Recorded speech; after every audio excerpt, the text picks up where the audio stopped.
Tá estudando inglês, mas sente que não consegue memorizar as palavras novas e estruturas que você aprende? Tá faltando estratégia. Então vem comigo que eu te mostro 5 passos práticos para virar o jogo. Olha, gente, sem dúvida, a memória é a minha maior inimiga para aprender inglês e talvez outros idiomas, porque eu tenho uma memória péssima. Eu não lembro do que eu comi ontem, então eu preciso estar toda hora dizendo pro meu cérebro o que é de importante que ele não pode esquecer. E é assim com o inglês. Se você não disser para o seu cérebro que as informações que você está aprendendo são importantes, é muito possível que ele vai descartar como se fosse esvaziar a memória, né, para não ficar com um cartão cheio. Teu cérebro considera um cartão cheio de memória, ele vai descartando aquilo que você não usa. Telefones já estão no celular, desnecessário. Podemos esquecer. Oi! Esquecendo!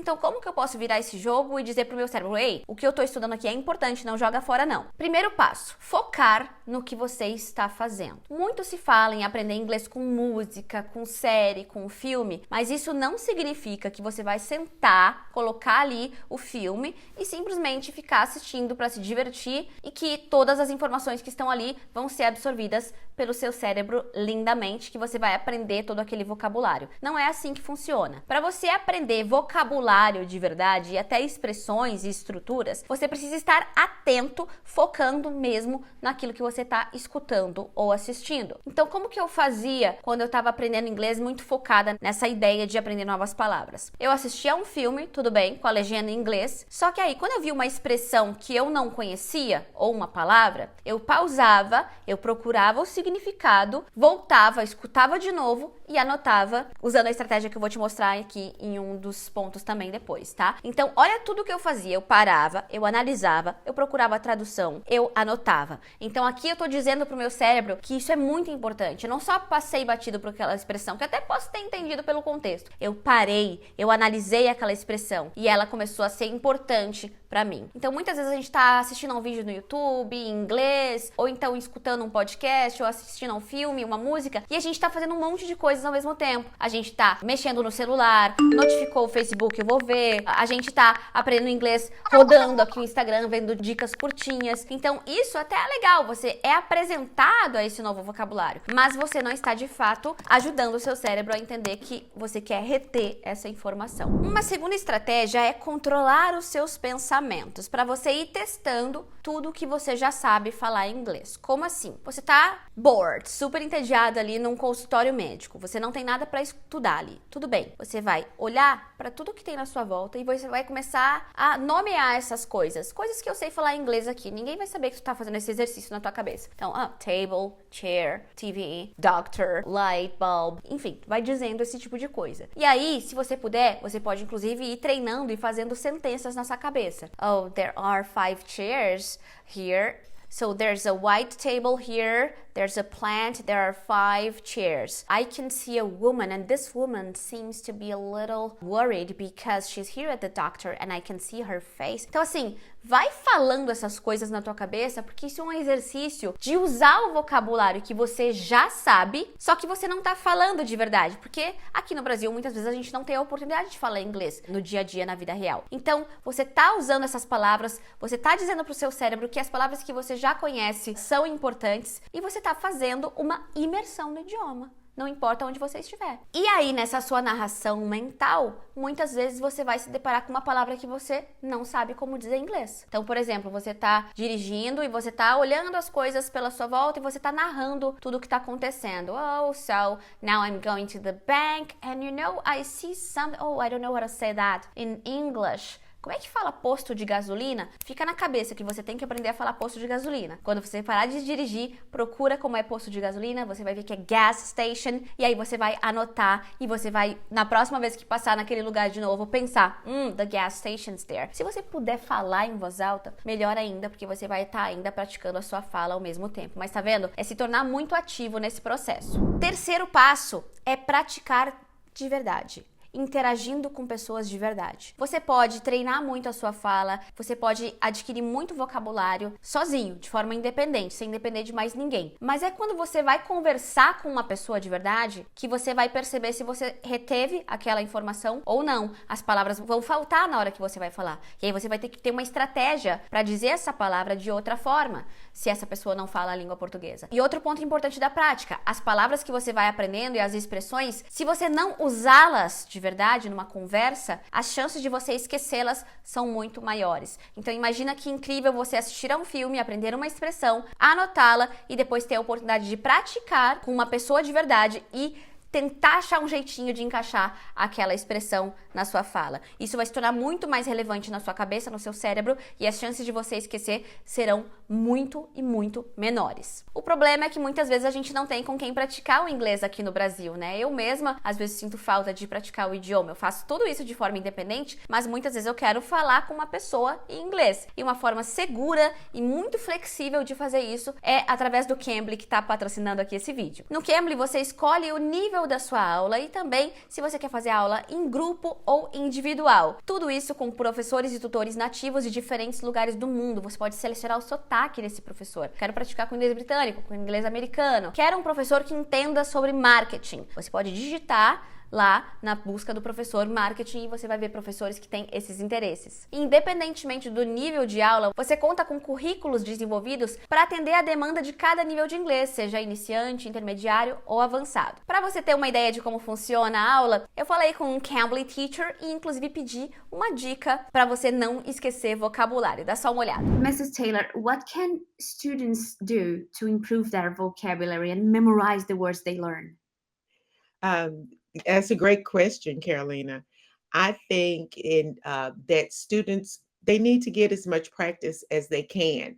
That's one great thing about Cambly is that we have the ability to talk with someone that speaks the language so that you can use the different words, such as we have a lot of business lessons that we can talk with our students, and it has a lot of vocabulary, it's loaded with vocabulary.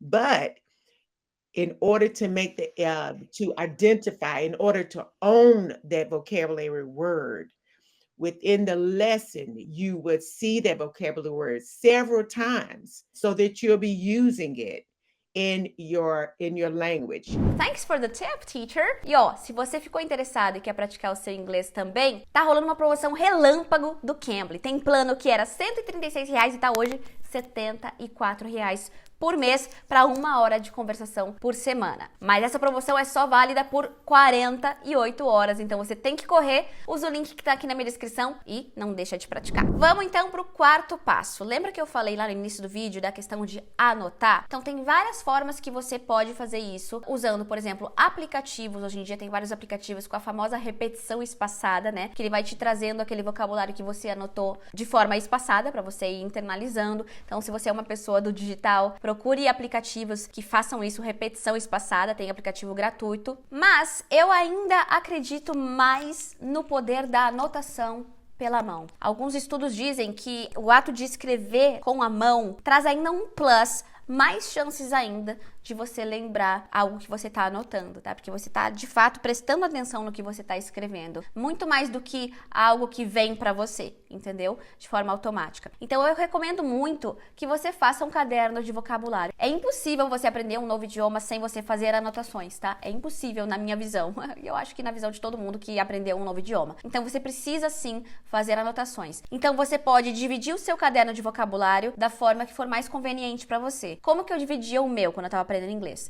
Entre verbos, ou seja, palavras que indicam ação, substantivos, expressões prontas e frases úteis. Era mais ou menos assim que eu dividia o meu caderno. Eu tenho ele em algum lugar, mas eu não achei aqui hoje para mostrar para vocês. Mas você pode colocar uma tagzinha, né? Separar o seu caderno assim. E aí, como é que você vai anotar? Você vai anotar a palavra que você quer aprender e colocar do lado ou a tradução ou ou se você conseguir já escrever uma definição dela, ou as duas coisas. Você pode escrever uma definição 100% em inglês, você pode colocar uma frase, mas o mais importante aqui é que você não fique preocupado em anotar uma lista enorme de palavras, porque isso não vai funcionar. Foque mais em frases do que em palavras isoladas. Então tente trazer esse vocabulário para a sua realidade, para a sua vida. As frases, quanto mais pessoais, mais do seu dia a dia forem, tudo isso vai contribuir para que essas coisas comecem a fazer sentido na sua vida e essa palavra comece a permanecer no seu cérebro, na sua cabeça. Mas não basta anotar, você tem também que revisar. Então, como é que você vai revisar? Você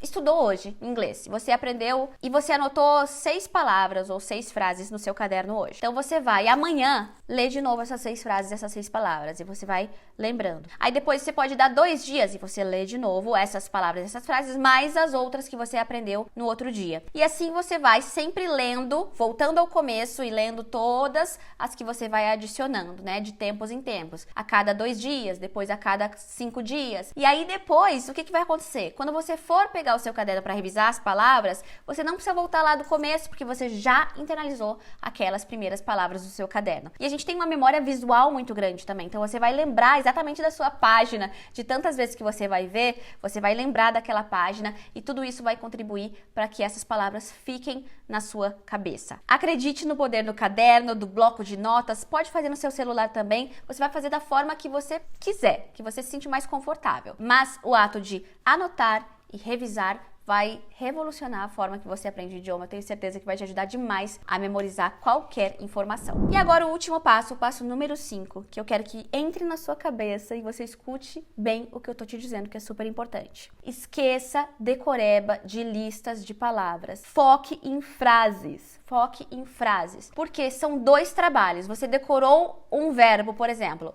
go. Se você decorou o verbo individual, quando você tiver que dizer vou ao parque, você vai lembrar que é go to, ou go in, ou go at. Então, se você memorizar go to the park, você já sabe que o go to a place. Então isso vai ser muito, muito mais fácil. Você vai evitar esse trabalho de memorizar uma palavra e depois não saber com o que ela combina. Vou te dar um exemplo bem drástico. Imagina você decorar todos os significados de get. Tem mais de 100 significados. Abre o dicionário e vê quantos significados que você pode chegar com o verbo get. Tem o get individual, que vai significar uma porção de coisas. Depois get home, get back, get lost, get over, get around. Então, cada um tem um significado. Então, não vale a pena você colocar get no seu caderno, na sua anotação, e colocar 1 milhão de significados. Vai colocando aquelas expressões que você vai se deparando, aquelas expressões que você sente falta de saber e aí você descobre e você anota. Então, esqueça listas de palavras e foque no contexto. Muitas vezes você não vai entender uma palavra, né? Você não vai saber o significado de uma palavra, mas pelo contexto